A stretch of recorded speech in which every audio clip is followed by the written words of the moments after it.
دو ایک گزارشات کرنی ہے اگر آپ جاگ رہے ہو تو۔ ایک تو رمضان آیا ہے، تراویحاں پابندی سے پڑھنے کی کوشش فرمائیں، انشاءاللہ بولیے گا۔ اور دوسرا، کم از کم ایک دن میں 2 پارے قرآن پاک کے پڑھنے ہیں۔ یہ نہیں دیکھنا، اس نفس کی چال کے پیچھے نہیں چلنا کہ ابھی صحیح نہیں پڑھنا آتا تو میں رمضان کے بعد پہلے صحیح کر لوں پھر شروع کروں گا۔ کم از کم 2 پارے۔ امام اعظم ابو حنیفہ رمضان المبارک کے ہر دن میں 2 قرآن پاک ختم فرماتے تھے، ایک دن میں ایک رات میں، اور ایک نماز تراویح میں۔ گویا رمضان میں 61 قرآن پاک پڑھا کرتے تھے۔ خواتین سے میری گزارش ہے، میں نے جمعے میں اپنے دوستوں سے کہا تھا کہ گھر والوں سے کہو کہ ڈشیں کم بنائیں اور قرآن پاک زیادہ پڑھیں۔ بچوں سے کہیں کھانے تھوڑے کھا لیں گے رمضان میں لیکن قرآن پاک زیادہ پڑھیں، زیادہ توجہ دیں گے۔ عصر سے مغرب کا جو وقت ہے وہ رسول پاک پہ درود و سلام پڑھیں، سارا وقت۔ کوشش کریں کہ جو حضرات فارغ ہیں وہ مسجد میں بیٹھیں اور عصر سے مغرب تک تسبیح لے لیں اور کھول کے پڑھیں، الصلاۃ والسلام علیکہ یا رسول اللہ، الصلاۃ والسلام علیکہ۔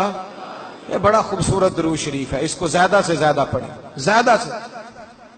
اور میرے حضرت صاحب قبلہ فرمایا کرتے ہیں عصر کے بعد نا پیاس بھی لگتی ہے، کڑواہٹ بھی آتی ہے رمضان میں، بندے کڑوے کڑوے ہوتے ہیں۔ درود بندے کو میٹھا بھی کر دیتا ہے، ٹھنڈا بھی کر دیتا ہے۔ تو عصر کے بعد درود شریف پہ لگ جائیں، انشاءاللہ تعالی ٹھنڈک بھی ہوگی، مٹھاس بھی نصیب ہوگی عصر سے مغرب تک انشاءاللہ۔ اور دوسری میری گزارش یہ ہے، غریبوں کو، مجبوروں کو، تنگ دستوں کو، بیواؤں کو جس نے کوئی چیز دینی ہے وہ فوراً دے تاکہ اپنے رمضان کے روزے وہ صحیح طریقے سے رکھیں، اور گھر جا کے دیں، ان کی عزت کا خیال کریں، دروازے پہ بلا کے لائن پہ لگا کے نہ دیں، یہ انسانیت کا پیار نہیں۔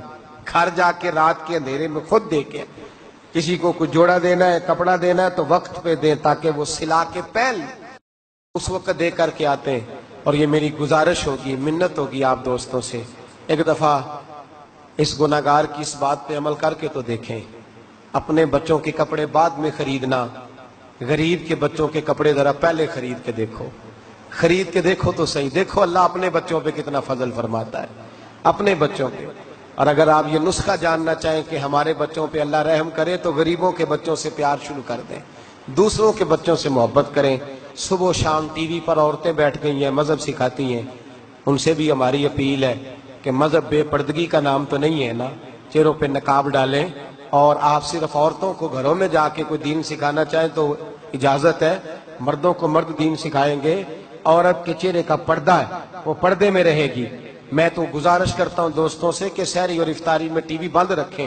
یہ گویے سارا سال گانے گاتے ہیں، سارا سال ناچتے ہیں، رمضان آتا ہے تو یہ ٹی وی پہ بیٹھ جاتے ہیں اور بیٹھ کر کے دین سکھانا شروع کر دیتے ہیں۔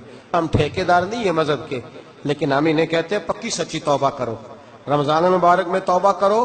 یہ کیا بات ہوئی کہ 29 شعبان تک دھما چوکڑی کرتے ہو، یکم رمضان آتا ہے تو ٹی وی پہ بیٹھ جاتے ہو دین سکھانے، اور عید والے دن پھر وہی تماشے شروع کر دیتے ہو۔ یہ کس طرح کا مذہب ہے؟ ہمارا دین خوبصورت مذہب ہے، روشن کردار والا مذہب ہے۔ میرے نبی پاک علیہ السلام نے فرمایا میں وہ دین لے کے آیا ہوں جس کے صرف دن ہی روشن نہیں، میرے دین کی راتیں بھی روشن ہیں، میرے دین کی راتیں بھی روشن ہیں، رات کو بھی روشنی پھیلتی ہے۔ اور ویسے بھی دین باج نہیں ہوا کہ گویے دین سکھائیں گے، ناچنے والے دین سکھائیں گے۔ یہ پکی سچی توبہ کریں، پھر آ کے بیٹھیں، پھر لوگوں کو دین سکھائیں۔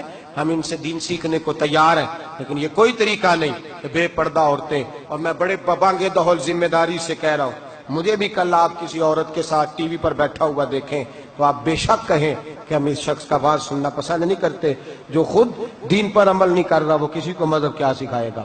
پردہ ہے، اور بدنگاہی حرام ہے، شریعت میں حرام ہے عورت کا کھلا ہوا چہرہ دیکھنا۔ اور پھر جس طرح وہ سج سنور کے معاذ اللہ بیٹھتی ہیں وہ تو بہت بڑا جرم۔